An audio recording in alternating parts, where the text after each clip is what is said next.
Kemarin kita sudah masuk ke bab yaitu hukum taklifi dan kita sudah membahas definisinya.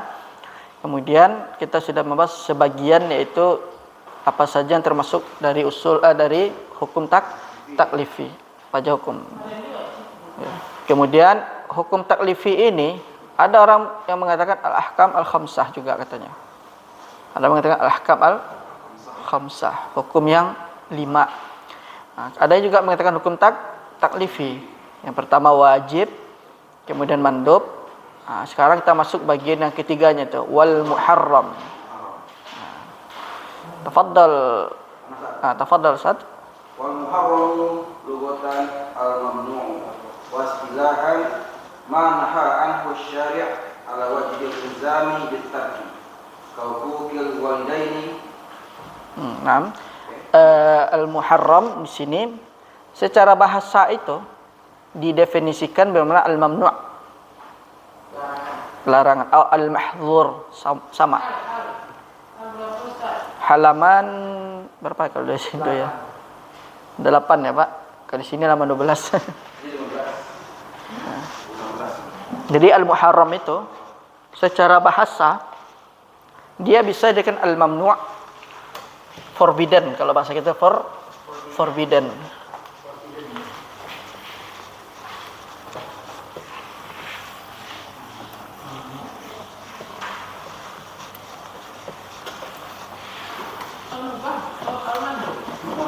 Al-muharram.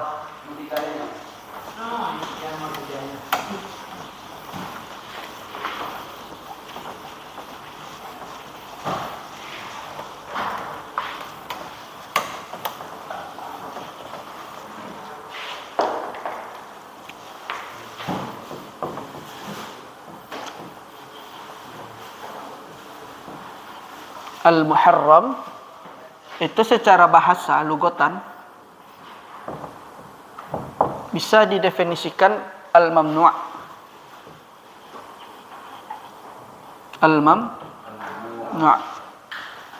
atau ada yang mengatakan al-mahdzur.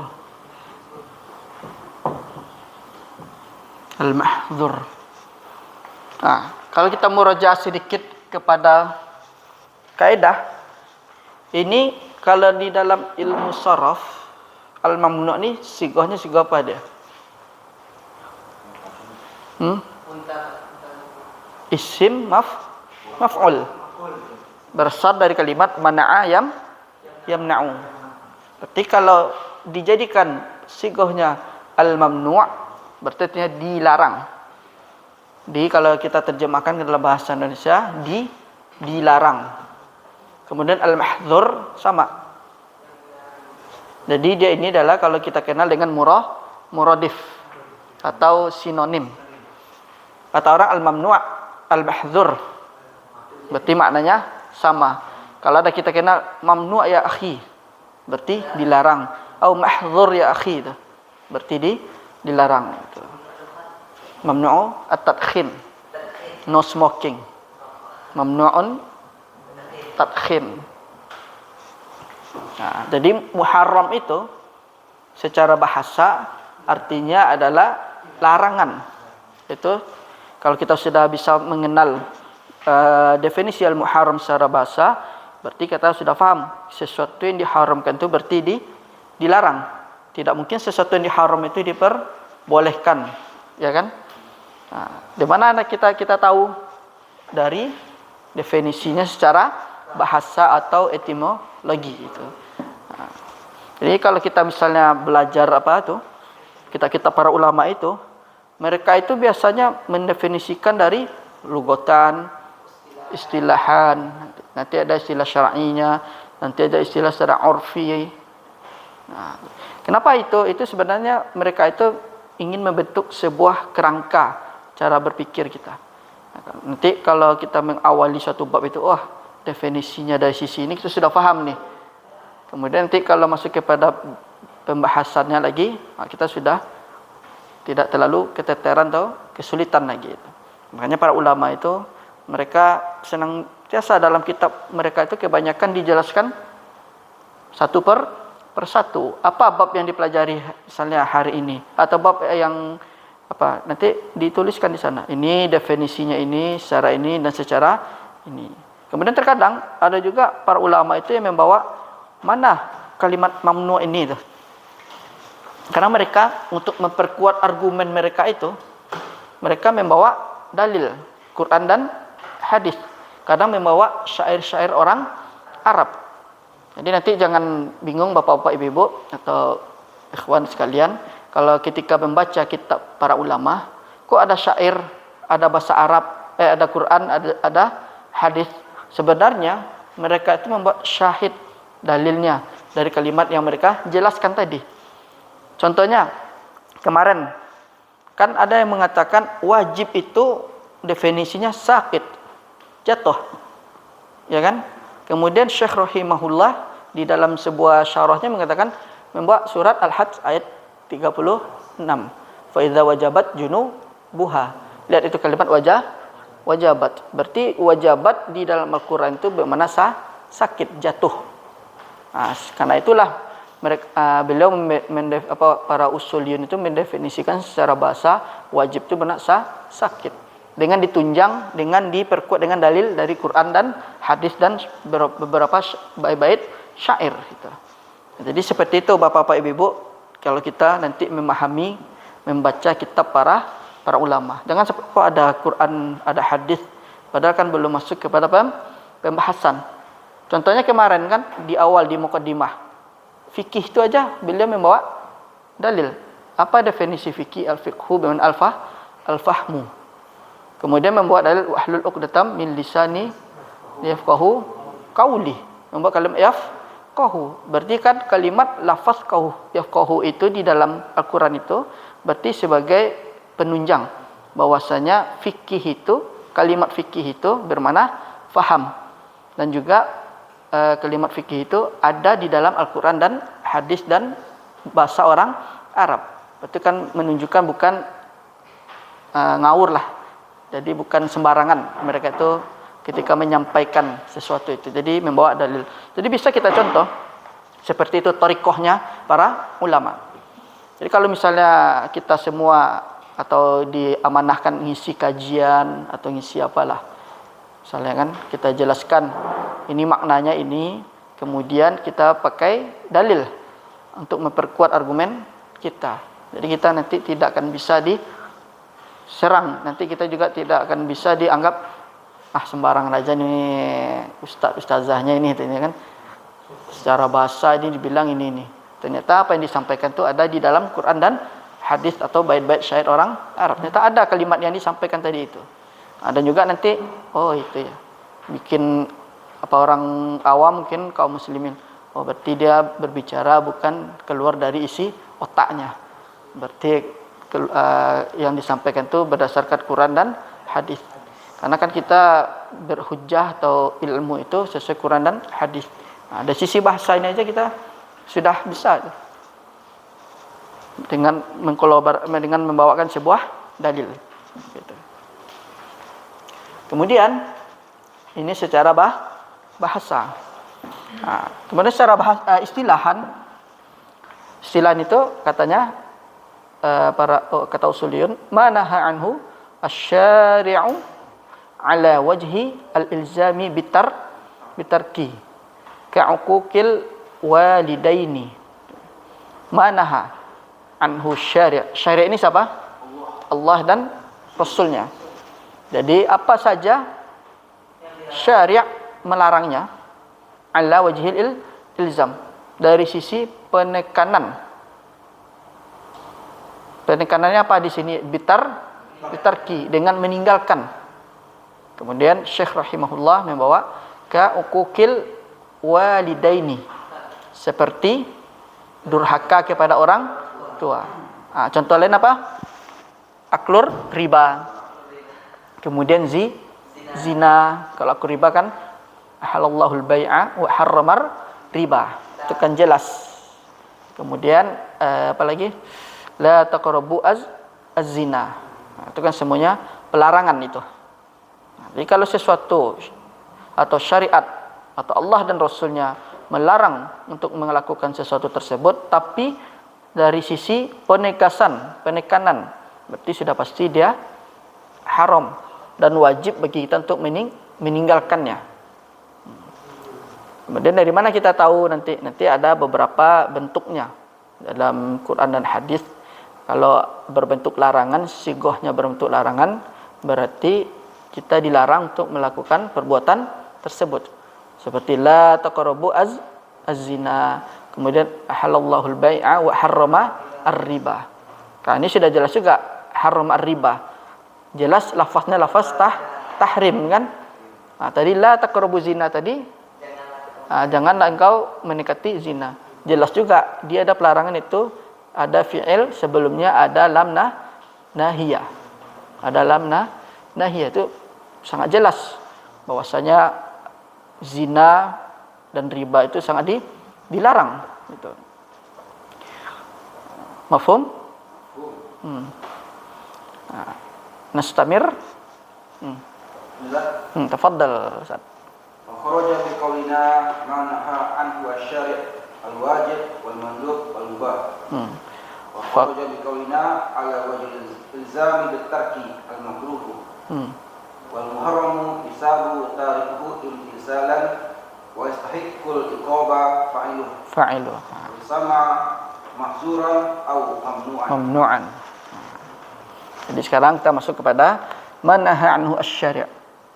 Nah, jadi keluar selain dari yang dilarang dari syari' itu adalah wajib, mamdub dan mubah. Wajib ini ya sesuatu yang diperintahkan. Berarti kalau mau dimasukin definisinya ma amara bihi asy-syari'. Kalau kita bilang manaha anhu syari' itu adalah wajib, berarti itu dia salah ya kan? Yang benarnya manaha anhu asy-syari' itu maksudnya adalah muharram. Kemudian wal mandub. Ini ada mandub. Yaitu manahanhu syari' ala wajhi ghairil ilzam. Imtithalan atau manahu ma'amara bi asy-syari' imtithalan ala wajhi ghairil ilzam. Itu adalah definisi dari mandub itu. Kemudian ada mubah. Mubah itu adalah tidak diperintahkan, tidak pula dilarang. Nah, itu sesuatu kalau misalnya diperintah, tidak ada perintah, tidak ada larangan, berarti hukumnya sudah jelas, yaitu mubah itu. Nanti insyaallah ada pembahasannya di bab di mubah itu. Kemudian al-wajib di sini. Al-wajib. Apakah perbedaan wajib dengan mandub dan mubah? Karena kan kalau kembali kepada definisinya, kedua-duanya lafaznya berbentuk perintah kan? Ma amara bihi asy-syari'u iltizaman, ya kan? Ala wajhil ilzam itu yang wajib. Kemudian ala ghairi ilzam itu yang mandub. Tidak ada penekanan. Apa perbedaan dari keduanya ini? Karena kalau dari lafaznya dia sama-sama perintah. Wajib juga diperintahkan, mandub juga diperintahkan. Apa perbedaannya? Perbedaannya di situ adalah dari sisi thawab, pahala. Kalau yang wajib kita kerjakan, pahalanya semakin besar, semakin banyak. Adapun kalau mandub, kalau pahalanya juga mungkin ya tidak sebesar wajib. Cuman kita tidak mendapatkan iqab bagi yang mandub. Ditinggalkannya tidak iqab atau hukuman. Silahkan ditinggalkan. Cuman kita tidak dapat reward kan, tambahan ya kan. Nah, kalau yang wajib memang harus wajib dikerjakan. Kalau enggak dapat iqab, hukuman dari Allah Subhanahu wa taala. Dalilnya mana? Kalau misalnya yang wajib itu mendapatkan pahala, itu dalilnya dari Sahih Al-Bukhari. Ini Al-Imam Bukhari mengatakan di riwayat beliau, wa ma taqarraba ilayya 'abdi bisyai'in ahabbu ilayya mimma aftaradtuhu alaih. Jadi apa saja seorang hamba itu mendekatkan diri kepadaku dengan sesuatu yang aku lebih mencintai dari apa yang telah aku wajibkan atasnya itu. Itu kan nanti mendapatkan pahala. Itu Itu yang dikatakan kalau ada bertanya, mana dalilnya wajib itu mendapatkan pahala yang besar? Bisa kita pakai tadi hadis dari yang diriwayatkan oleh Imam Al-Bukhari tadi. Tuh. Kemudian ada lagi di ayat lain juga disebutkan man ja'a bil hasanati falahu asyru amsalihha. Siapa yang memberikan kebaikan maka untuknya 10 perumpamaan kebaikan. Nah, itu kan jelas dua dalil ini mengatakan kalau kita mengerjakan yang wajib pahalanya besar itu. Kalau mandub itu dia sama-sama perintah, cuman bentuknya itu nanti agak sedikit. Ada ditekankan, ada yang tidak ditekankan. Perbedaannya adalah wajib itu ditekankan, sedangkan mandub tidak ditekankan. Mau dikerjakan, alhamdulillah kita dapat reward nantinya. Mau ditinggalkan tidak apa-apa. Cuman kan kita tidak dapat tambahan itu saja yang bikin kita rugi itu. Bahkan ada di antara sebagian para ulama itu yang mengatakan yang mencela orang-orang yang meninggalkan perkara sunnah ini atau mandub ini. Ada yang mencelanya. Salah satunya adalah Imam Ahmad mengatakan dalam perkara witir. Orang yang meninggalkan witir itu beliau mengatakan rajulun su', lelaki yang buruk, jelek. Nah, alasannya beliau adalah yang pertama adalah dari hadis Nabi sallallahu alaihi wasallam, yaitu autiru. Innallah autiru. Berwitirlah kalian. Innallah witrun. Yuhibbul witra. Sesungguhnya Allah itu, maksudnya witir itu ganjil satu. Yuhibbul witr, menyukai, menyenangi yang ganjil. Nah, di sini kan jelas autiru. Ya kan? Autiru. Yaitu fi'il amr. Tapi di sini dia berbentuk perintah tapi tidak ada penegasan. Boleh kita witir, boleh tidak berwitir. Tapi Imam Ahmad mengatakan orang yang meninggalkan witir itu rajulun su' bilang beliau, orang yang buruk, jelek. Kenapa? Yang pertama ada dalilnya dalam bentuk sigoh perintah, ya kan? Yang kedua adalah itu menunjukkan orang tahawun, menyepelekan perkara yang mandub atau perkara yang sunnah. Jadi makanya Imam Ahmad bin Hanbal tadi dalam dua riwayat beliau, dalam dua penjelasan beliau, yang pertama karena memang ada bentuk dalam perintah. Yang kedua adalah dia nanti dikhawatirkan tahawun, meremehkan. Tahawun atau orang yang ghafil, kan? Lalai. Jadi lalai dengan perkara-perkara yang sunnah. Nah, jadi karena itulah Imam Ahmad bin Hanbal mencela. Tapi pada dasarnya witir itu hukumnya mandub. Kalau kita katakan, boleh kita katakan kalau kembali ke bab sebelumnya, mandub itu atau apa boleh dikatakan bermakna sunnah, boleh bermakna an-nafal, ya kan? Atau nafal atau nafil. Hah?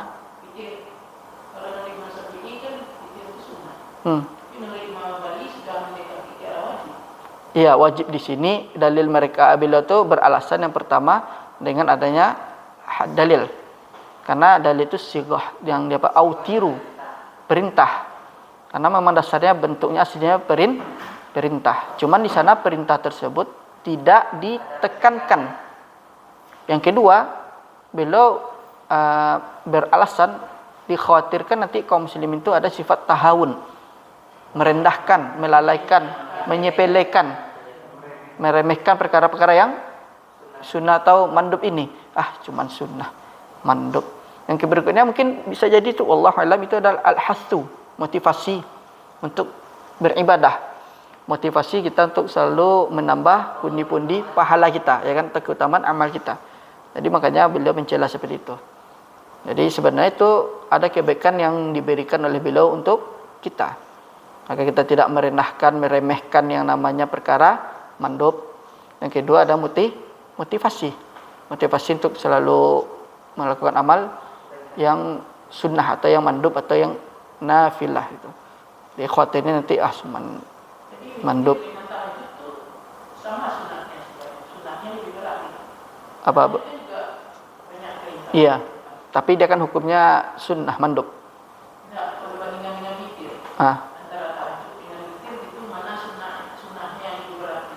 Kalau yang sunnah di sini, sunnah mana? Sunnahnya nanti. Ya, mana yang lebih berat, mana yang lebih utama dalam tidak meninggalkan witir daripada tidak meninggalkan satu. Kalau tadi sunnah itu, kalau sunnah kan sesuatu yang disandarkan kepada Nabi SAW. Mana yang lebih sunnah dalam witir atau sunnah dalam tahajud? Jadi kalau kita mendefinisikan seperti itu, kita sampaikan seperti itu, kalau orang yang udah belajar ushul fikih itu pasti jawabnya sunnah ini, sunnah mana ini, gitu kan? Nah, sunnah itu kan bisa mendatangkan yang wajib, bisa mandub, bisa haram. Nah, yang mandubnya mana?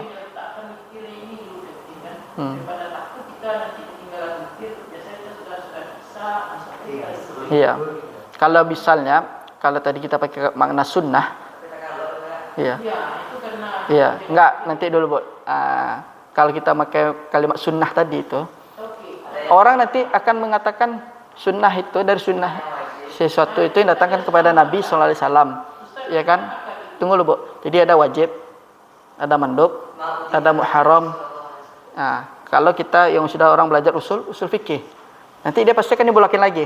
Jadi untuk kita agar menjaga kalau bisa, manakah di antara tahajud dan witir itu sunnahnya paling berat? Ya. Nah, kalau disebut salat sunnah, memang salat sunnah. Cuma nanti kalau sama orang belajar usul fikih, dibolak-balik kita nanti itu, dicandain kita, dicandain itu.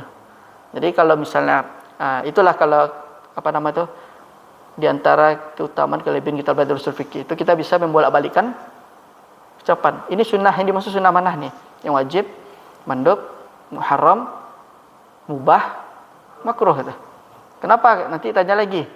Karena sunnah itu adalah sesuatu yang disadarkan kepada Nabi. Mau idfala Nabi SAW min fi'lin atau takdir khalqin. Jadi kalau pengen misalnya, manakah di antara tahajud dan witir itu sunnahnya ditekankan gitu. Itu dari apa yang pernah dikerjakan oleh Nabi SAW. Atau ditanya mana hukumnya, baru bisa jawab nanti mandub, wajib itu kan. Di antara witir dengan tahajud itu, kalau kita ingin mengerjakan, pertama kita taruh dulu kedua-duanya mandub. Mana yang harus kita lebih dahulukan, ya kan?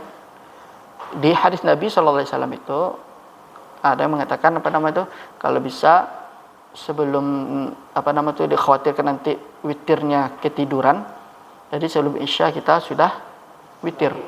Nah, kenapa kita harus seperti itu? Karena Nabi SAW tidak pernah meninggalkan 2 sholat sunnah semasa hidup beliau, yaitu witir dan sholat sunnah fajar. Sholat sunnah fajar, 2 sholat sunnah ini tidak pernah ditinggalkan oleh Nabi SAW, yaitu sholat sunnah fajar dan sholat sunnah witir. Makanya witir itu di sana ada semacam penegasan, biarpun dia berbentuk mandub, tapi seakan-akan penegasan. Dari mana? Yaitu dari yang dilakukan oleh Nabi SAW itu. Mana yang apa? Ada yang bilang witir tadi harus dikerjakan. Bahkan Imam Abu Hanifah itu dan Imam Hasan Al-Basri itu, kalau tidak salah, mengatakan witir itu bagian dari wajib itu. Diwajibkan mereka. Jadi bagi meninggalkannya berdosa itu kan. Kenapa tadi autiru bil witir? Nah, kemudian yang kedua, karena Nabi tidak pernah meninggalkannya. Jadi seakan-akan itu ditekankan. Makanya bilang Imam Abu Hanifah dan Imam Hasan Al-Basri itu dalam mazhab beliau mengatakan witir itu wajib. Padahal kan hukum asalnya sunnahnya ditekankan saja, karena mengambil dari perbuatan Nabi SAW. Gitu. Jadi mana yang lebih afdal antara tahajud dan witir? Kalau dilihat kedua-duanya afdal kedua-duanya. Kemudian kalau di sisi lain ada pendapat mengatakan witir itu lebih diutamakan karena berdasarkan beberapa dalil tadi. Ya, kalau kita khawatir nanti misalnya malamnya sepertiga malamnya kita tidur tidak bisa witir, ini kita ingin selalu continue witirnya. Nah, nanti boleh kita kerjakan sebelum tidur gitu. Jadi tidak ada pilihan. Tapi kita letakkan dulu hukumnya. Hukumnya sama-sama mandub. Dan juga witir ini di sisi lain sebagian para ulama menekankan, menegaskan dengan ditunjang beberapa dalil. Karena itu sebabnya kita kenapa harus witir. Misal kalau ada orang mengatakan kamu harus witir, kan? Kita jangan langsung marah. Memang kita tahu hukum asal witir itu mandub. Jangan kita langsung marah, kan? Wah, kan cuman mandub itu, nggak dikerjakan tidak apa-apa.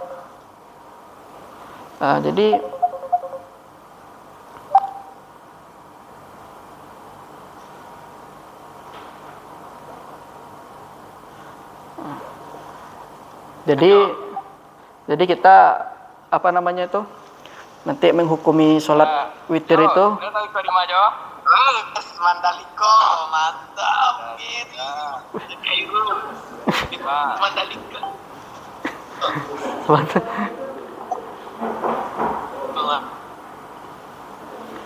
ke Padang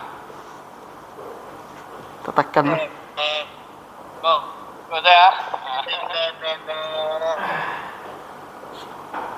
bahasa apa itu.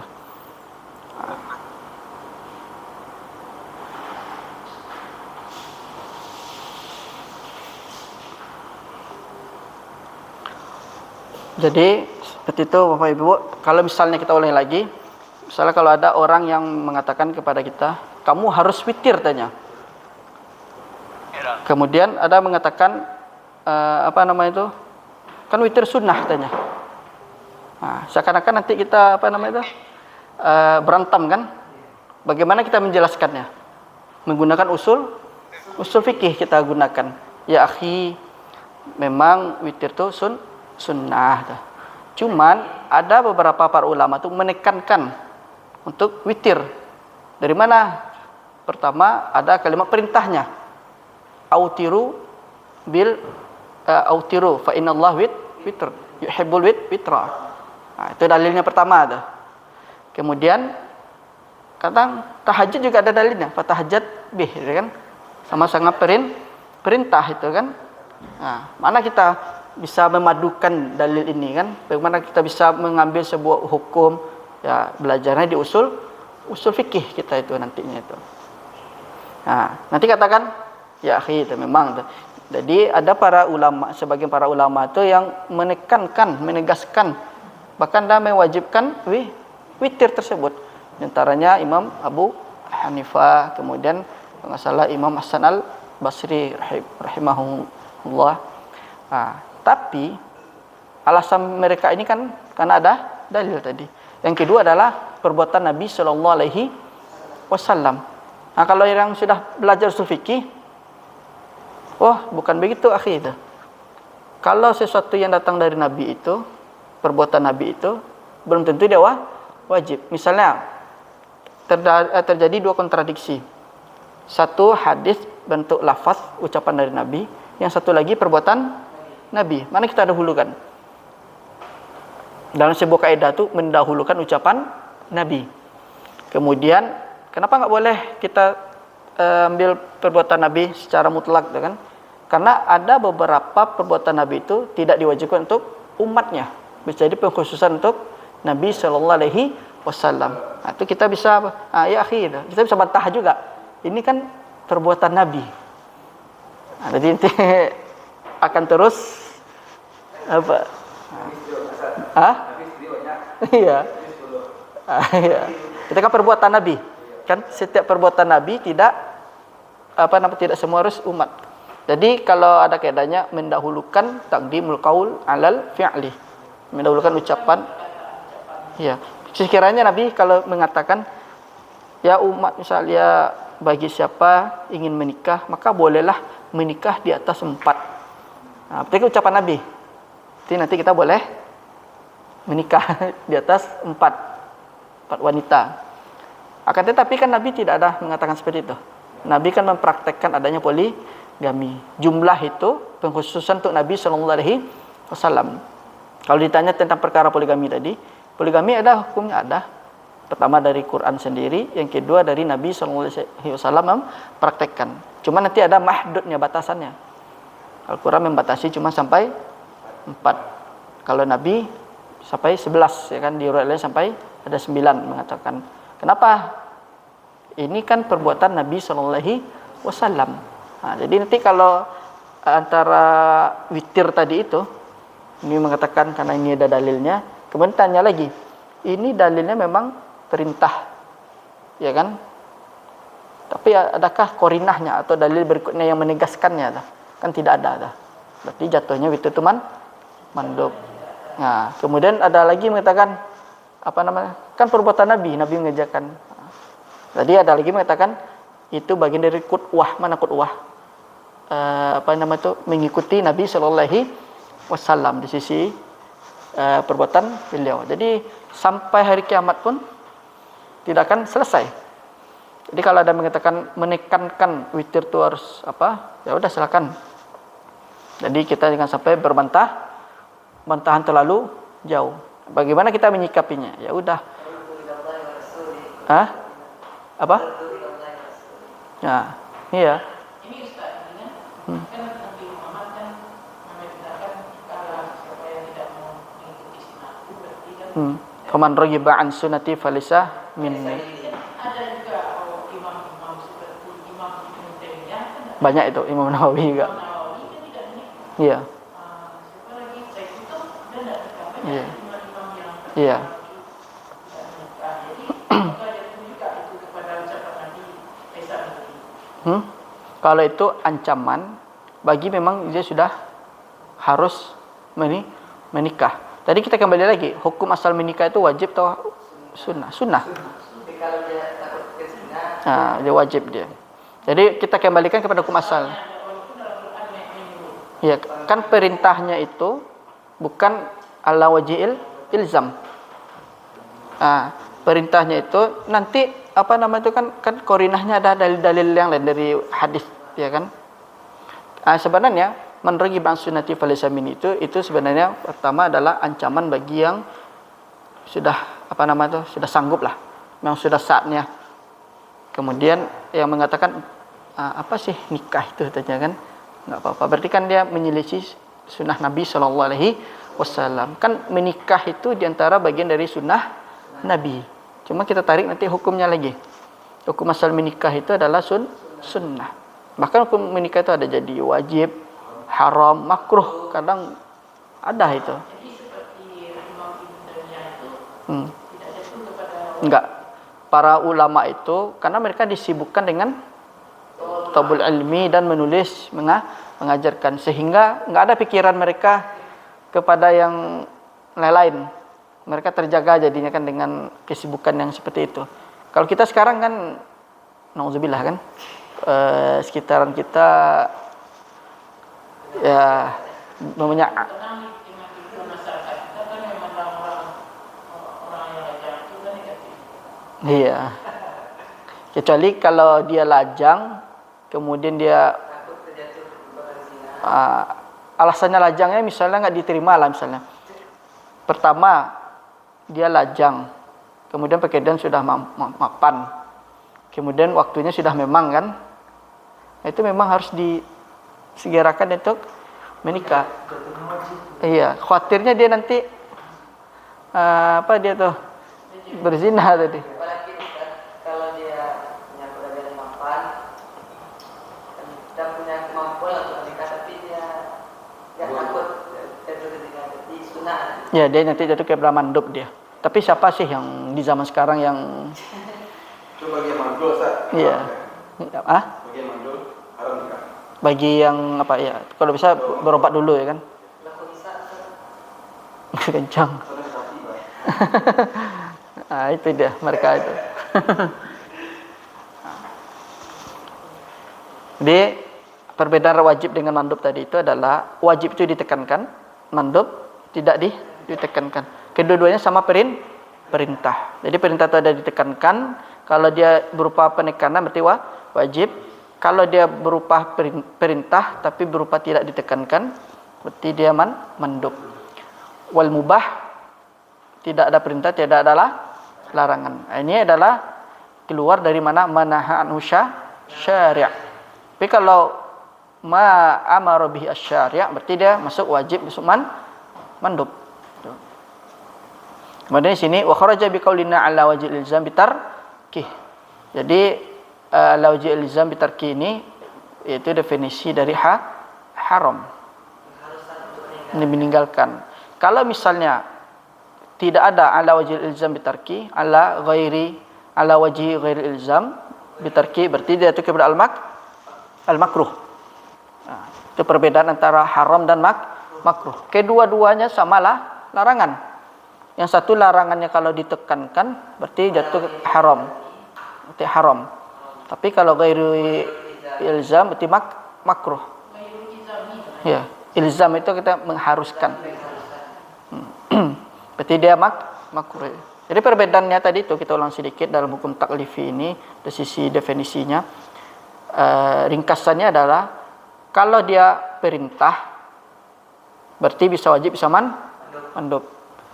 Kemudian kalau perintah itu ilzam berarti jatuh dah wajib. Kalau perintah itu dia tidak ilzam mandub. Karena kedua-duanya ini sama berbentuk perintah. Ada penegasan, ada yang tidak ditegaskan. Kemudian larangan. Ada larangan itu ditinggalkan, harus ditinggalkan, berarti jatuh kepada haram. Ada larangan itu dia tidak ditegaskan, tidak ditekankan, berarti jatuh kepada makruh. Itu dia adalah sisanya satu lagi mubah. Itu tidak ada perintah, tidak ada larangan.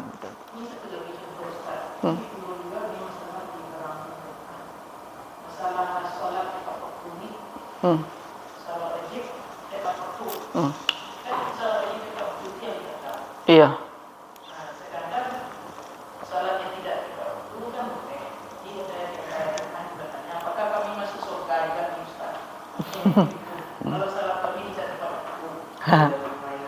Iya. Kalau setiap muslim itu selagi dia tidak tidak melakukan kesyirikan, syirik akbar terutama. Nah, yang hukum kita Ya, nanti dia apa dulu. Iya. Iya, jadi apakah kita masuk surga apa tidak, ya kan? Iya. Iya. Iya. Berarti kan yang ditanyakan apakah kami tidak masuk surga, ya kan? Nah, pertama begini. Setiap muslim itu selagi tidak melakukan perbuatan syirik akbar, insyaallah akan Allah masukkan surga. Ada yang masuk surga langsung, ada yang di transit dulu di neraka untuk membakar. Iya. Iya. Jadi itu seperti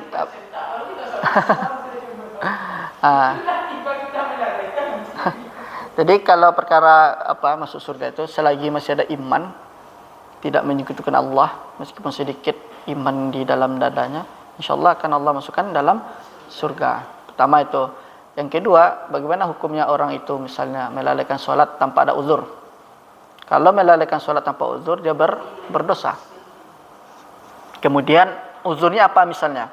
Nah, melalaikan sholat ini yang melalaikan sholat dia mesti melaksanakan di akhir waktu. Iya, melalaikan itu nama itu. Melalaikan itu. Kalau melalaikan itu, kalau kita kembali kepada surah fawailul lil musallin, celakalah orang-orang yang salat. Celakanya apa? Karena dia melalaikan salat. Kemudian salat itu pada hukum asalnya itu dikerjakan tepat waktu. Karena hadis Nabi SAW kan afdhal amal itu as-shalah fi waqtiha.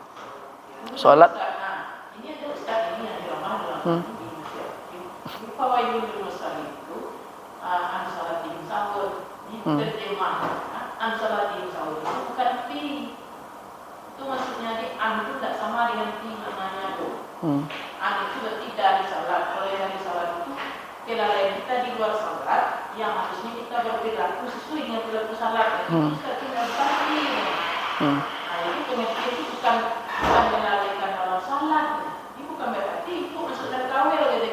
Itu pengertiannya Ustaz. Kalau yang Ustaz bilang sebentar tadi kan qailul musallin, tidak dilanjutkan kalimatnya an-salatihim sahun. Iya, nanti dia apa dulu salah satu. Andai kan itu dibahasnya tuh dosen itu. Iya, nanti itu satu-satu. Sofian Hadi. Iya. Sofian Hadi. Iya. Jadi fawailul lil musallin itu kan dalil pertama. Mengatakan celakalah bagi orang yang salat. Kemudian fawailul musallin apa? Alladzina hum an salatihim sahun. Siapakah orang melaikan salat tadi itu kan? Alladzina hum an salatihim. Dari salatnya an tadi itu bermakna kan annya tajawuz. Dalam maksud an tajawuz melewati. Jadi alladzina hum an salatihim sahun. Iya, an itu kan dari orang namanya melewati, berarti kan melewati dari waktu yang ada itu. Iya. Kami selama ini berpendapat Kan. sama dengan An itu kan tajawuz melewati. Jadi dia orang sahun itu kalau di dalam tafsir secara bahasa kan lalai. Lupa. Tapi dalam tafsiran di mana lah ghafil. Orang yang lalai. Jadi orang yang melalaikan salat itu. Itulah karena Allah Subhanahu wa taala mengancam kalau sudah waktunya kemudian salat dilalaikan, nanti dia akan dimasukkan tempat neraka. Kalau yang melalaikan salat itu misalnya datang waktu salat, dia tidak ada uzur, tidak bersegera ke masjid. Masih tetap duduk atau masih ngobrol di warung minum kopi misalnya kan. Itu dia termasuk bagian dari melalaikan. Kemudian kalau di uzurnya gimana? Misalnya datang waktu salat, kemudian kita masih thalabul ilmi. Itu masih diperbolehkan, ditunda 15 menit atau lebih atau setengah jam. Itu boleh, itu uzur. Berarti dia tidak masuk kategori orang melalaikan salat karena ada uzurnya, yaitu thalabul ilmi. Karena thalabul ilmi wajib, salat juga wajib. Apa membedakannya? Yaitu kalau thalabul ilmi itu kan waktunya sempit itu aja. Tapi kalau salat kan masih ada panjang dari zuhur ke asar, itu kan ada beberapa tandanya. Jadi lewat benar kita dari waktu aslinya itu. Kalau ada uzur, insyaallah kita tidak kena wailul lil musallin alladzina hum an salatihim sahun itu.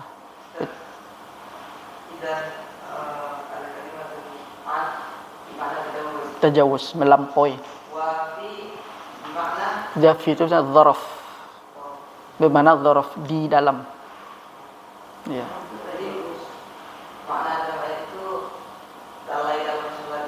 Alladzina an salatihim sahun. Mereka itu orang-orang yang memang melewati waktu salatnya. Iya. an salatihim. Kelalaian dari salat itu adalah kelalaian perilakunya dari salat. Iya. Kan dia orang salat, tapi setelah salat perilakunya. Itu perilakunya di luar salat. Maksudnya. Ya itu kan ada beberapa tafsiran ya, Bu. Tapi kalau kan itu sholatlah fi itu kan dakhil itu bermakna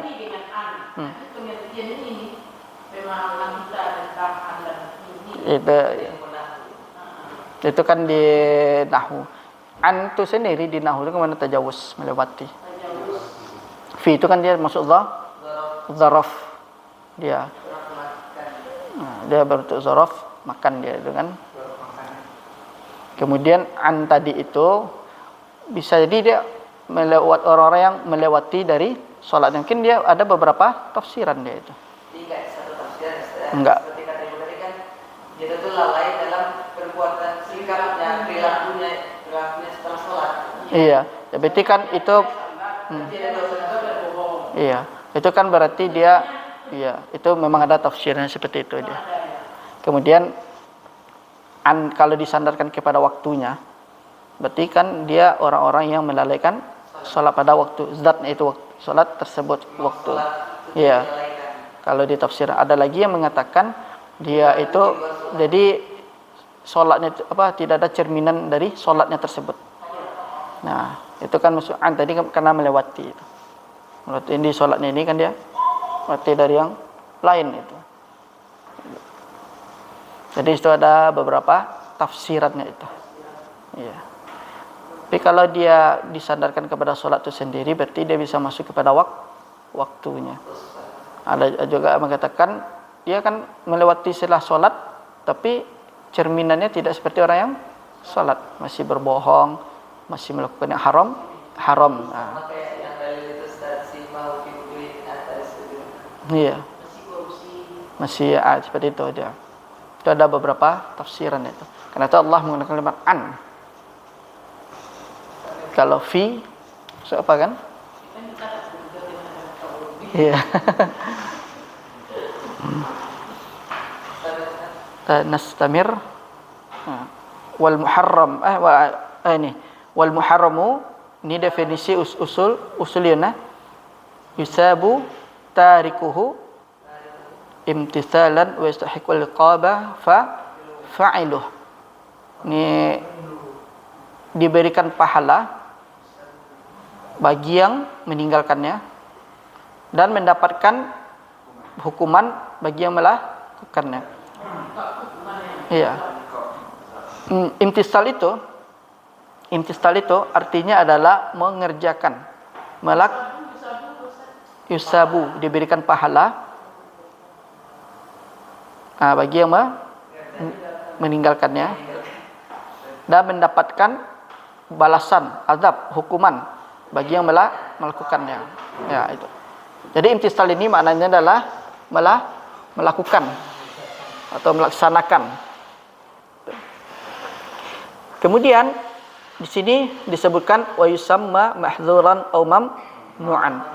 Jadi kalau ada orang bilang mahzur, hadza amrun mahzurun, berarti langsung terbayang bagi kita perkara ini haram, atau hadza amrun mamnu', berarti itu dilarang. Kalau kita misalnya mendengar videonya Syekh itu atau Syekh yang dari Timur Tengah itu, nanti kadang-kadang dia menjelaskan perkara haram tapi menggunakan muradifnya. Ya. Jadi nanti jangan cari lagi mahzur ini apa nih, mamnu' ini apa. Dia itu satu makna. Jadi itulah bahasa Arab itu dia banyak bahasa kosakatanya itu. Ini nggak perlu lagi kita cari kamus. Kalau terdengar kata Syekh itu atau Masyekh di Timur Tengah itu lagi menjelaskan menggunakan kalimat mahzur atau kalimat mamnu'. Dia menjelaskan perkara misal ar-riba mamnu'. Apa mamnu' itu? Berarti ar-riba muharram itu maksudnya. Ar-riba mahzur tanya. Atau az-zina mahzur tanya. Berarti kan maknanya muharram itu. Itu Bapak Ibu. Yusabu tarikuhu imtisalan wa yastahiqu al-iqaba fa'ilu. Jadi berhak mendapatkan hukuman atau azab bagi yang melakukannya. Tafadhal nastamir wal makruh.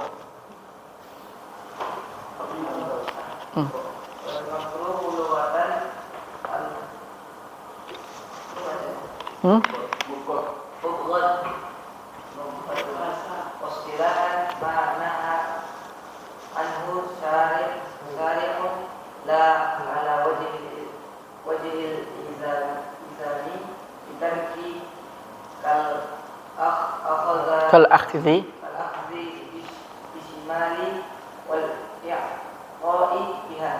Shima atau syamal? Syamal atau shimal? Shimal atau syamal? Hah?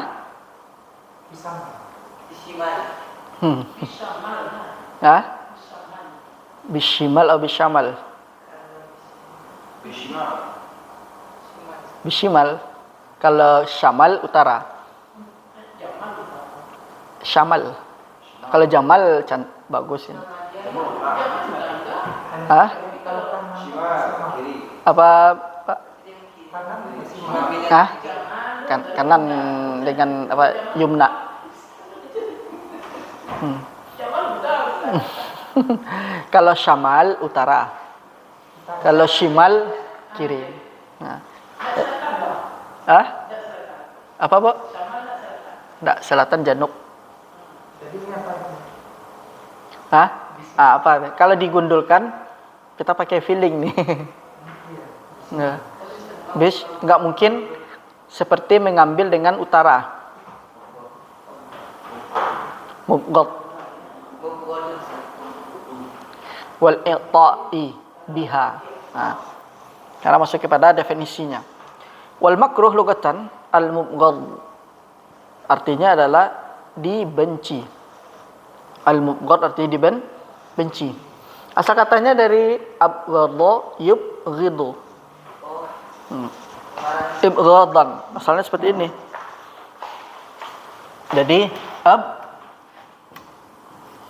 abghadha yubghidu.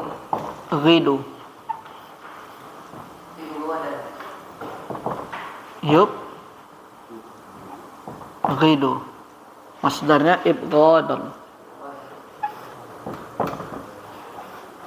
Ini asalnya. Asal dari kalimat al-mubghad. Jadi dia masuk isim maf'ul. Jadi kalimat al-mubghad ini sighahnya isim maf'ul. Binanya isim maf'ul, sighahnya adalah muf'al. Sighahnya muf'al. Al-mubghad. Kalau sighahnya itu adalah muf'al, binanya adalah isim maf'ul. Wal makruh lugatan al-mubghad. Jadi artinya mubghadnya dibenci. Dibenci. Jadi sesuatu yang dibenci itu jatuhnya bukan makruh. Kemudian secara istilahan manaha anhu asy-syari'. Apa saja yang dilarang oleh syariat, yaitu Allah dan Rasulnya. La ala wajhil ilzam bitarki.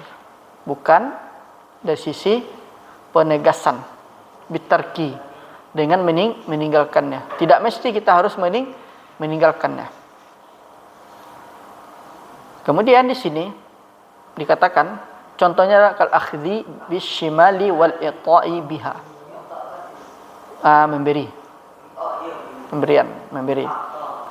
Seperti mengambil dengan tangan kiri dan mengambil juga dengan tangan kiri. Itu maksudnya. Memberi dengan tangan kiri.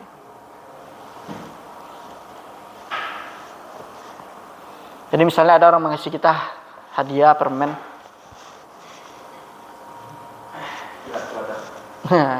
Dia jatuh kepada kilatul kurangnya adab. Di kiri juga. Wah. Ya, orang barat kadang menerima kan, kalau kita lihat di beberapa video itu kan menerima di kasir. Nah, mereka kan enggak ada tuntunannya. Padahal sudah Allah turunkan tuntunan itu Rasulullah SAW. Cuma mereka tidak mau beriman itu aja. Kemudian nanti ada lagi contohnya minum dengan tangan kiri. Adanya. Jadi makruh. Boleh juga dengan kiri tapi dibantu. Iya, misalnya kalau kita makan nasi ada minyak, jadi seperti itu. Iya. Apalagi nanti yang sangat kaum muslimin itu makan steak. Ketika makan steak, garpu sebelah kiri, pisau sebelah kanan. Nah, sebenarnya kan seperti itu kan cara tradisi, seperti kan tradisi orang-orang kafir itu. Kemudian diadopsi ke sini. Makan steak itu harus seperti ini loh. Harus seperti ini katanya. Jadi menunjukkan kita ini orang modern. Tapi kalau mau kan bisa ditukar. Bisa.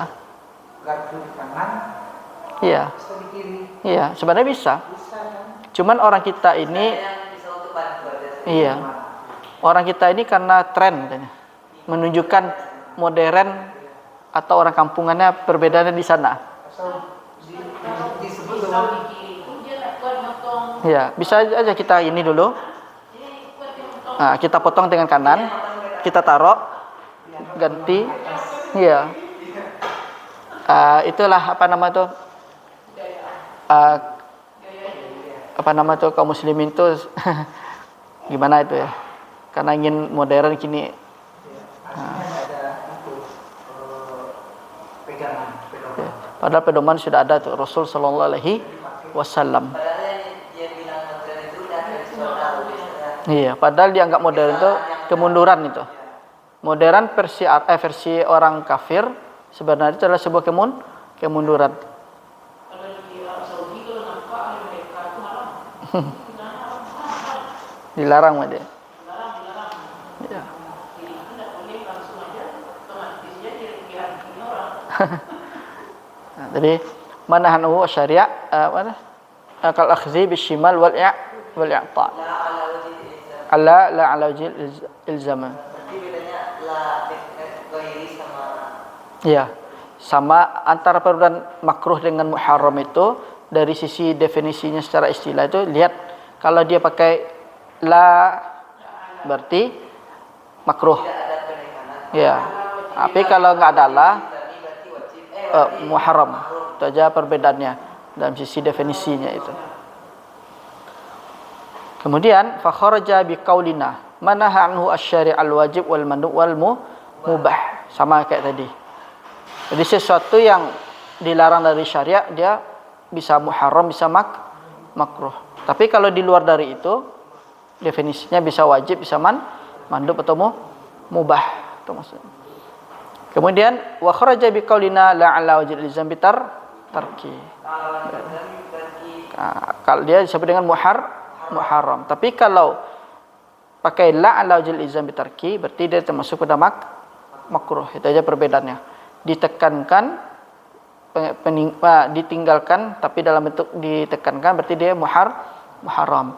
Tapi tidak ditekankan untuk meninggalkannya berarti dia makruh.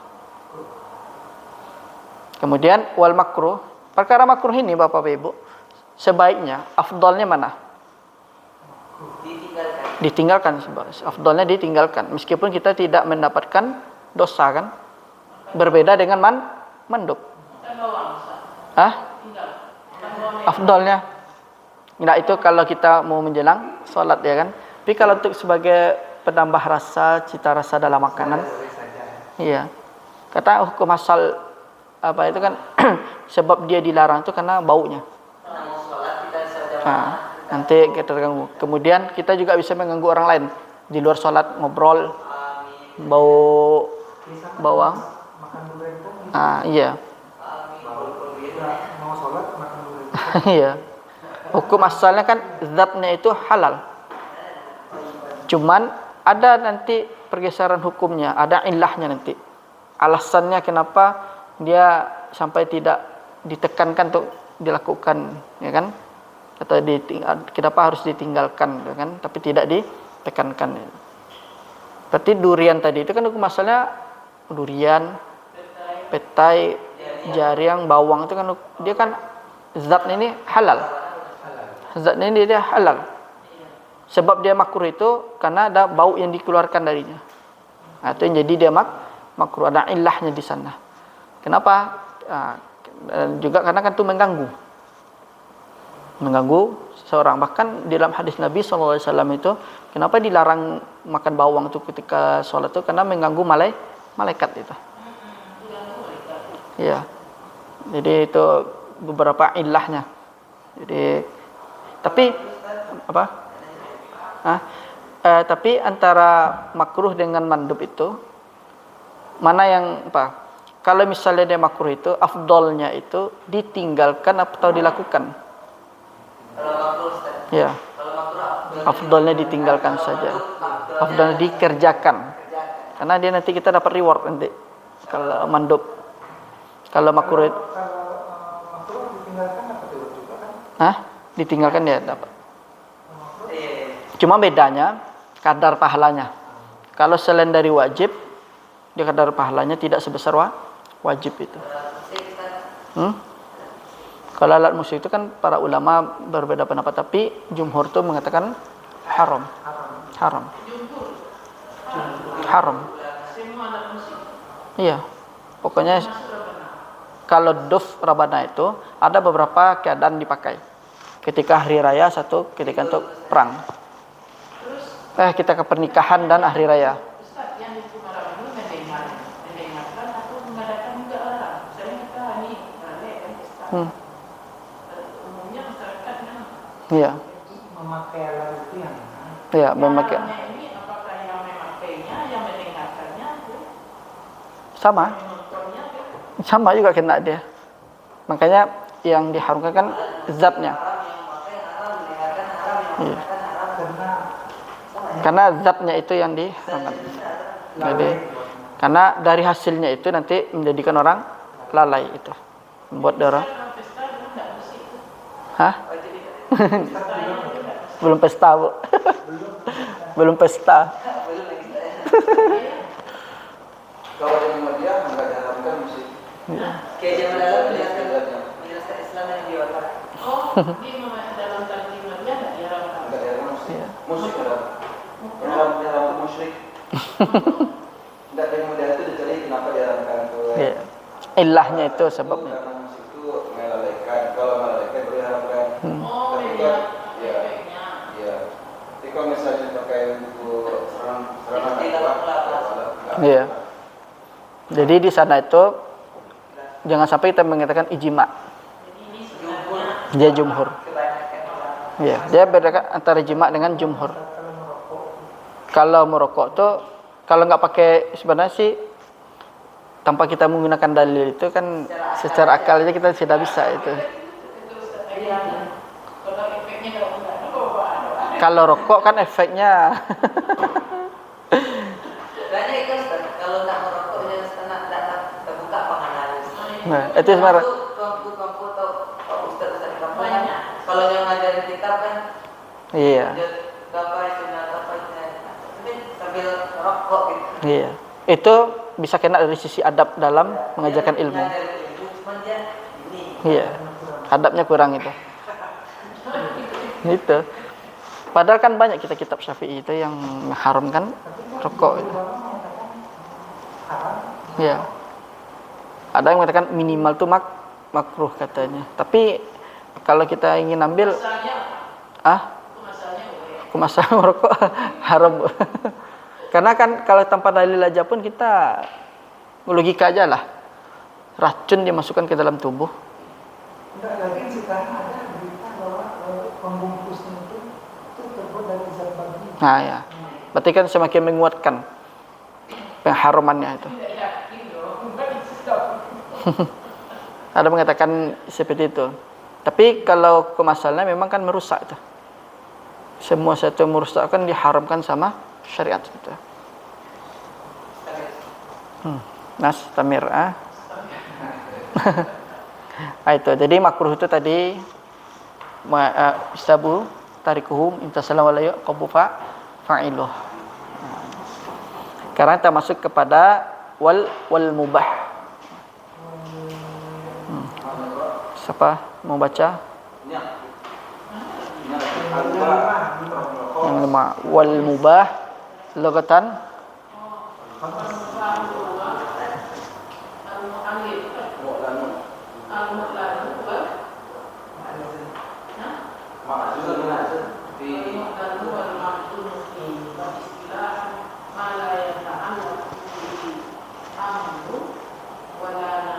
wala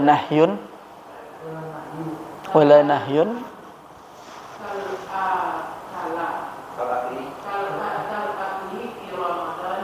fi ramadana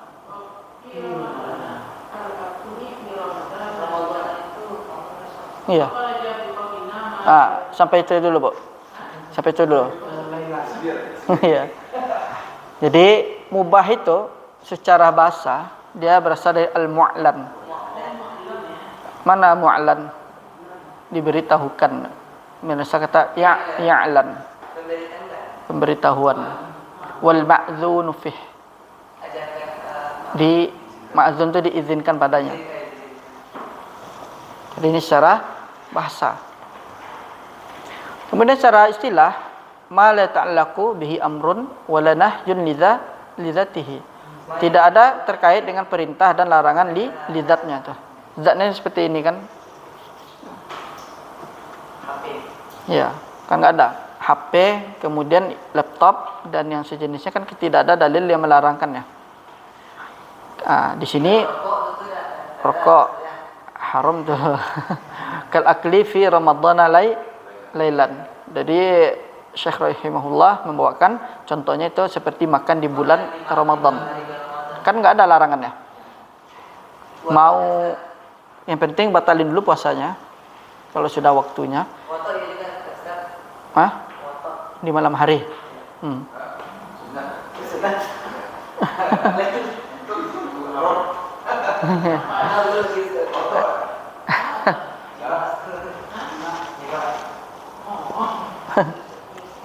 Jadi begitu pula kan nggak ada larangan dalil memerintahkan apa nama itu yang namanya watok itu harus di siang hari, nggak ada, terserah waktunya. Iya, kapan aja mungkin. Karena kan di malam hari itu orang sudah tertidur semuanya. Itulah. Jadi di sini contohnya al-aklir fi ramadhana lailan. Jadi makan di bulan Ramadan di malam hari itu. Tapi batalin dulu puasanya. Kemudian setelah itu kita mau makan sate, nggak makan sate, mau makan kebuli, nggak kebuli, terserah.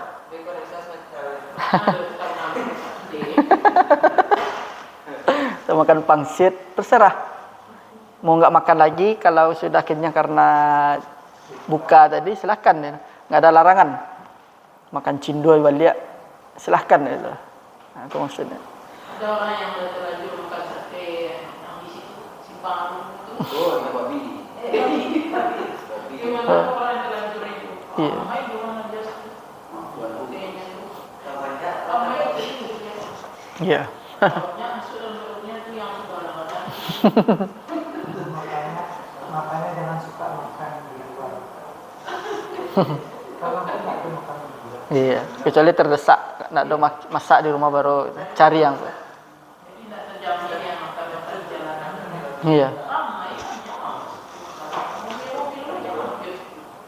Kemudian di sini apa namanya di sini memakai elektronik atau wasilah itu diperbolehkan. Menggunakan mic itu wasilah. Setiap menggunakan apa wasilah yang tidak ada wasilahnya kepada pengharaman mubah. Ketika kita sholat, ya kan kita kan apa? Lalu kita pegang itu HP kita masalah Boleh. Oh, pegang mushaf sambil baca. besar, HP ini kan. Oke. Pegang HP misalnya dalam salat apa? Salat sunat kan ada yang Gerakannya. Boleh. Karena HP ini kan hukum asalnya kan dia mubah dia. Karena apa namanya itu? Wasilah. walaupun kita dalam salat. Iya. Tapi yang kalau makmum tidak usahlah memegang. Saya lihat kalau dikasih di dalam Iya. Ya megang itu kalau bisa dia yang di belakang imam itu. Jadi sebagai tanbih. Sebagai tanbih. Sebagai tanbih. Iya. Tapi pada hukum asalnya sebaiknya itu imam yang pakai. sebaiknya imam. Iya. Ada dari Indonesia. Ada mushaf itu ada. Kan apa ini kan di dalam sekarang sudah ada mushaf itu. Kita lebih afdal mushaf.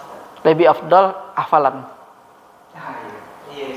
Iyalah, lebih afdal. Ada yang sembahyang sendiri itu Ustaz di Masjid Haram itu sendiri sembahyang sana. Itu dipegang Ustaz, Iya. dibaca. Hukum asalnya boleh dia. Iya, setelah selesai ditaruh di bawah sujud. Ya kan? Oh, dia sholatnya hampir pantas. Nanti berdiri lagi baca ayat. Ambil lagi Al-Quran. Lagi. Lagi nanti sujud dulu. Itu sama juga dengan hukum misalnya kita menggendong anak kecil. Anak boleh dipegang. Kemudian ketika rukuk mungkin dipegang sedikit. Kemudian kalau sudah sujud ditaruh bangkit lagi di diambil, itu dibolehkan. Itu di dalam apa nama tuh? Di dalam fikih dalam sholat itu ada beberapa yang diperbolehkan dalam sholat. Berarti itu gerakan yang tidak membatalkan. Enggak. Kalau yang tidak yang membatalkan itu sedikit bergerak, tidak ada apa. HP-nya berdering dan kita matikan. Tapi langsung Boleh. kita masukkan ya. Boleh. Boleh. Berarti berapa kali gerak? Enggak, kalau itu kan ada diperbolehkan itu. Kalau dia kan katanya 3 batal kan. Batal sholatnya itu. Di mazhab Syafi'i. Nah, 3 itu pun kalau sengaja dia hanya sekedar main-main. Enggak ada iya. Tapi kalau dia lebih dari 3 tapi karena ada gangguan misalnya kan.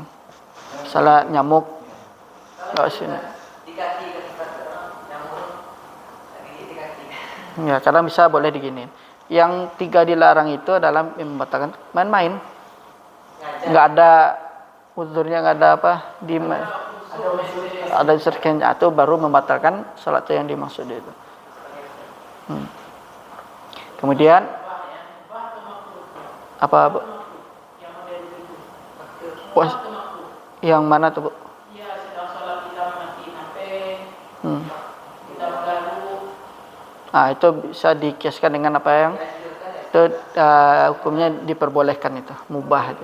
Jadi karena kan mengganggu, mana lebih apa bahayanya? Mengganggu orang sholat. Ya, lebih baik kita sama seperti misalnya ada kan beberapa 8 hal yang diperbolehkan ketika sholat.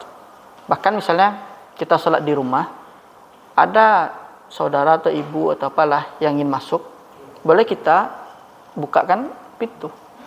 Setelah itu nggak boleh, kalau jawab batal. Tapi ada dengan hadis Ustaz untuk cara menjawab salam dalam sholat itu. Ada dengan ada ini ya.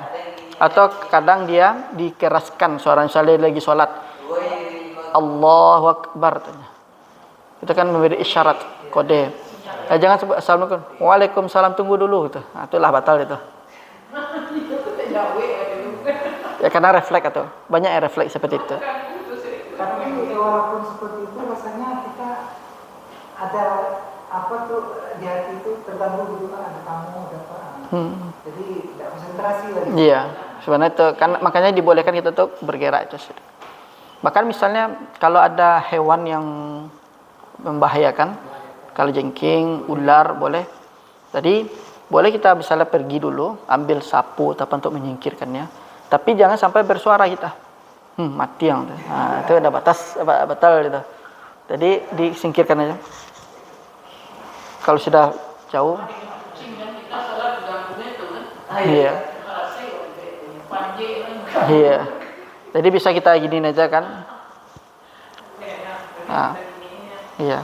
Itu ada kalau nggak salah lebih kurang 8 hal yang dibolehkan di dalam sholat itu.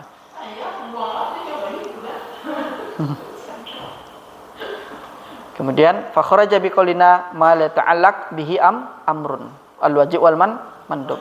Jadi yang tidak berkaitan dengan perintah, kalau dia berkaitan dengan perintah berarti dia wajib dan mandub. Diberitahukan.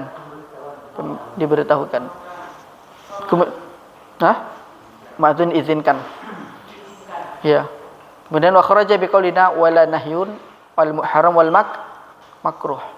Jadi kalau sesuatu itu tidak dilarang, berarti dia jatuh kepada makruh dan muharram. Tapi kalau tidak ada kedua-duanya, tidak ada perintah, tidak ada larangan, berarti dia jatuh ke perkara mubah. Gitu. Wa kharaja biqaulina lidzatihi, yakni yang sesuatu ada apa padanya itu. Ma law ta'allaqa bihi amrun likaunihi wasilatan lima'murin bih aw nahyun likaunihi wasilatan limanhi anhu fa inna lahu hukmun makana wasilatan lahu min ma'mur aw manhi wala yakhrujuhu dzalika an kaunihi mubahat fil asl. Apa maksudnya? Malau seandainya dia berkaitan perintah itu menjadi wasilah lima murin bih untuk dilakukan, untuk dipekerjakan, atau larangan dia menjadi wasilah limanhi anhu, maka dia menjadilah larangan. Fa innalah hukmun maka nawasilatan lahu ma'mur. Kan sungguhnya hukum itu dia wasilah baginya dari perintah atau larangan. Tidak kalau dari itu yang menjadikan dia mubah pada asalnya. Dia maksudnya adalah kalau misalnya wasilah itu diperintahkan atau dilarang, kalau dia misalnya dia wasilah itu diperintahkan berarti dia menjadi wajib atau boleh dipergunakan. Tapi kalau dia menjadi larangan maka tidak boleh kita kerjakan. Berarti jatuh kepada muharram. Apa contohnya? Misalnya dia wasilah, dia mubah, tapi dia misalnya diperintahkan kita untuk menggunakan wasilah tersebut, harus menggunakan wasilah tersebut. Contohnya misalnya kalau ada kajian di YouTube, misalnya kalau kita sekolah waktu daring dahulu belajar misalnya, nggak ada lagi wasilah kecuali HP atau laptop, maka itu hukumnya boleh. Maka nanti dia bisa menjadi wajib dia itu. Kemudian ada wasilah limanhi anhu, jadi dilarang mubah itu. Misalnya HP-nya juga, tapi digunakan untuk ngombalin cewek misalnya kan, atau dia melihat sesuatu yang dilarang. Fainalah hukmun maka nawasilatan milahu min ma'mur. Maka hukumnya itu dia wasilah yang diperintahkan atau dilarangan. Tidak dari kemubahannya pada hukum asal. Tapi hukum asalnya dia sesuatu yang wasilah itu dia hukumnya mubah. Nanti akan bergeser tergantung diperintahkan atau dilarang itu. Contoh misalnya safar. Hukum asal safar itu kan boleh. Kemudian wasilahnya pergi safar itu adalah dengan mobil itu. Nah, berarti kan diperbolehkan itu. Kemudian ada lagi misalnya kan menggunakan yang kendaraan tapi dia hasil curian sebagai wasilah. Diambil wasilah untuk pergi ke kemana lah katanya. Berarti kan dia jadi jatuh kepada manhi anhu, dilarang itu. Jadi hukum asal wasilah mubah itu hukum asal wasilah itu mubah. Nanti dia akan bisa menjadi diperintahkan, ada yang dilarang itu. Tergantung penggunaannya itu. Tergantung tujuannya. Tujuannya apa nih itu? Ya, seperti misalnya laptop. Kamu beli laptop untuk apa? Misalnya untuk belajar, untuk ini yang lain. Berarti kan diperintahkan. Hukum asalnya laptop itu kan mubah. Kamu untuk apa? Untuk judi poker aja, untuk main ini gitu kan, online. Nah, untuk judi online misalnya kan, berarti hukumnya yang mubah ini berubah menjadi manhi'an anhu, dilarang jadinya itu. Jadi antum nggak boleh beli laptop. Kenapa tuh? Kalau beli laptop digunakan untuk judi online katanya. Tujuannya memang untuk belajar, cuman di sela-sela belajar. Iya, ada setan menggoda. Nah, jadi langsung dialihkan sama setan ya kan, dari lurus menjadi belok. Iya.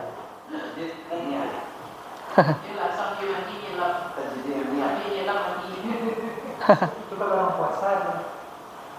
Dalam puasa.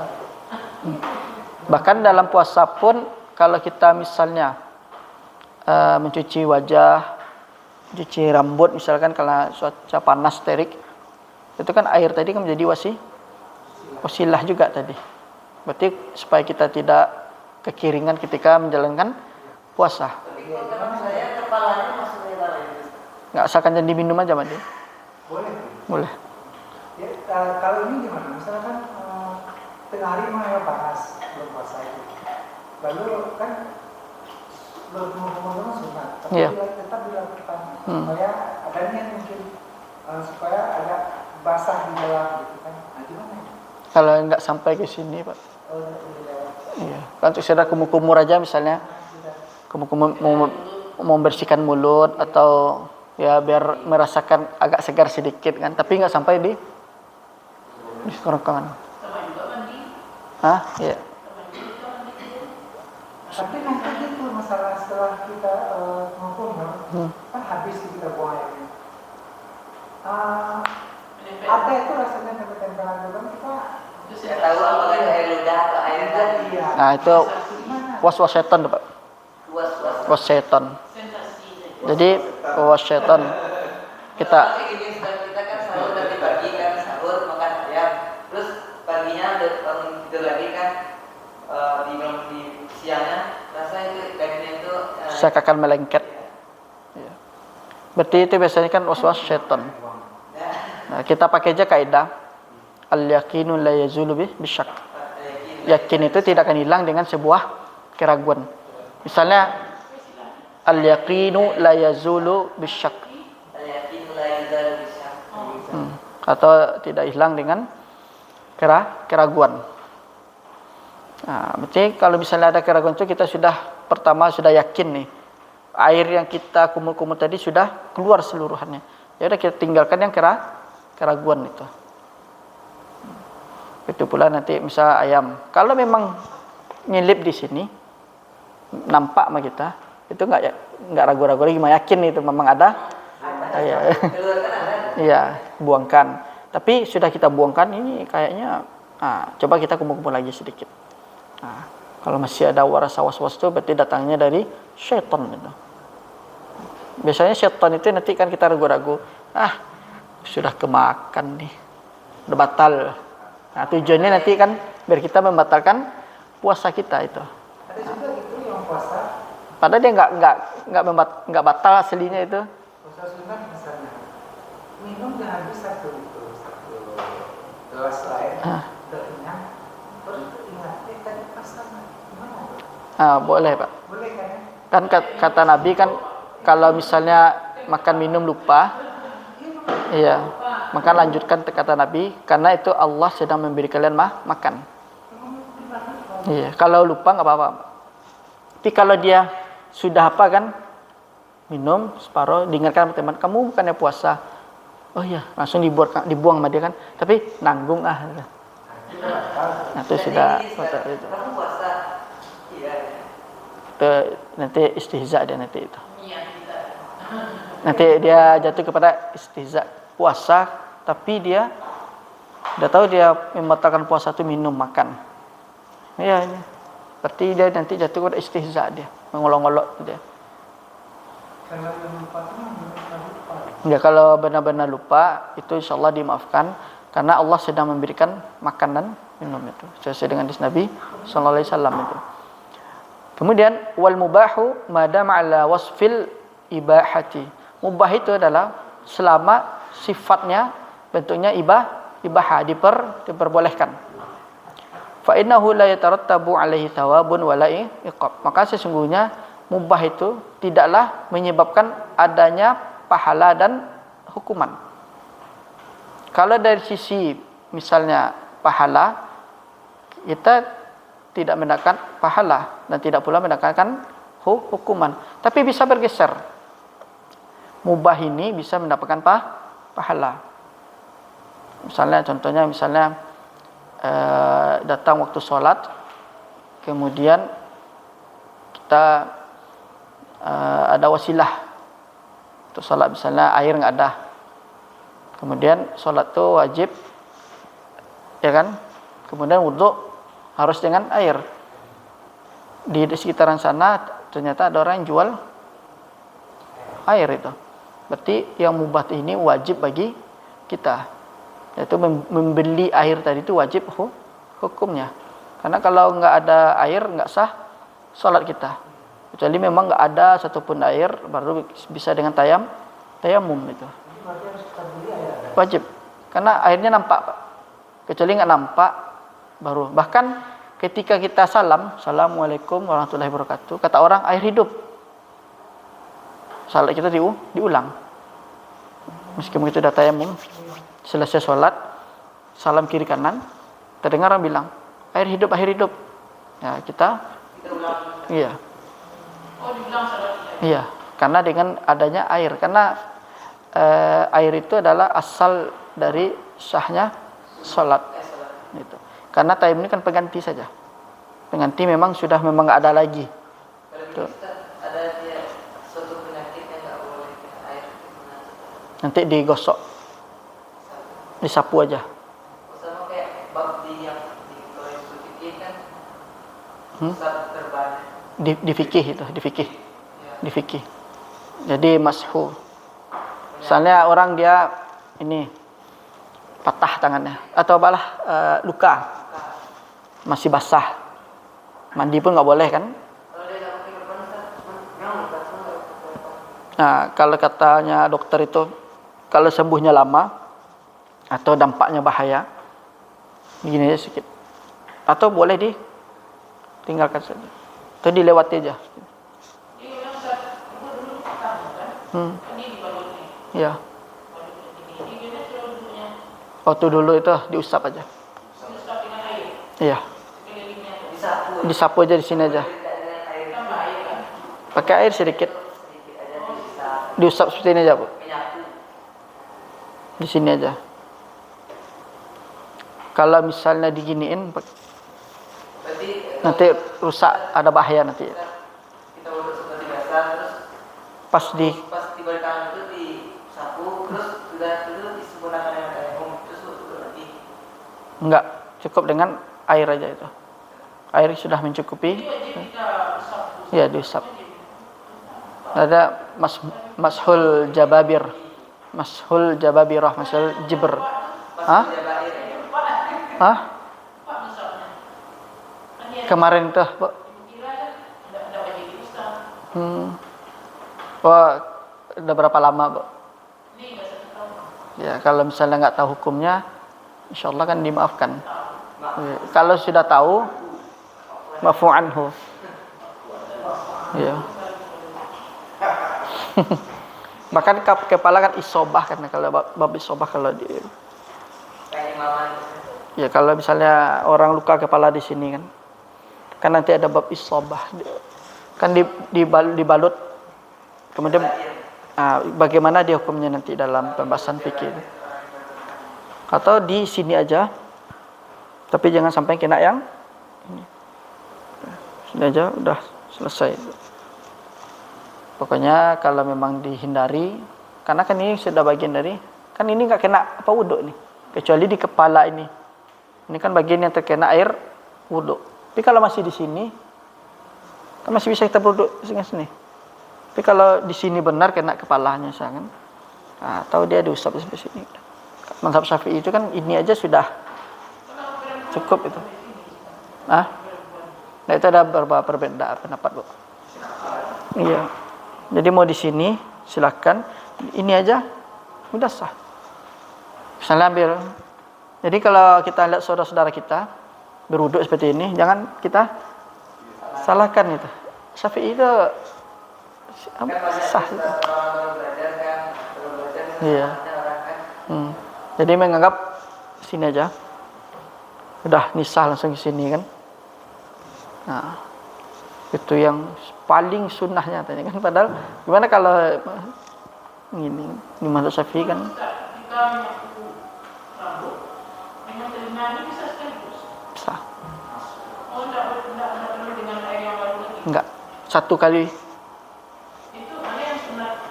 Hmm? Sunatnya mana yang satu kali? Yang sunnahnya ini juga telinga kan. Ada juga seperti ini, kalau ini ada seperti ini kan. Iya, tapi kalau yang lebih apanya kan ini aja. Tarik. Udah selesai itu.